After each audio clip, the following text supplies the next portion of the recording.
What's up, everyone? Welcome to the video.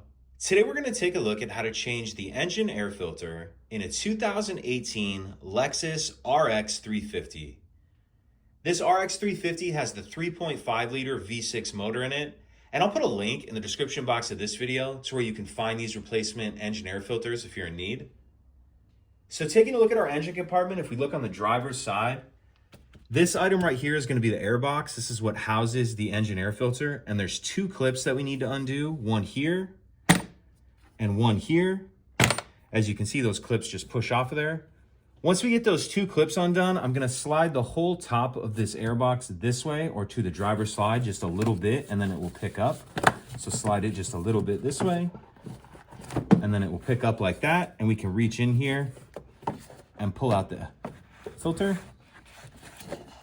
So once we get the old filter out, it's a good idea to go ahead and clean out the inside of the airbox with a rag or even like a shop vac and get that as clean as you can. And then grab your new replacement filter, and I'm just going to demonstrate with the old one. And again, I'll put a link in the description box of this video to where you can find these replacement filters. But grab your filter, and it's going to go in that orientation with this rubber gasket piece on the top.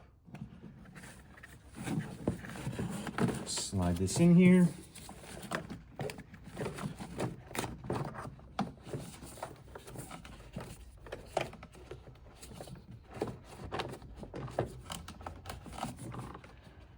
Make sure that's sitting down in there properly.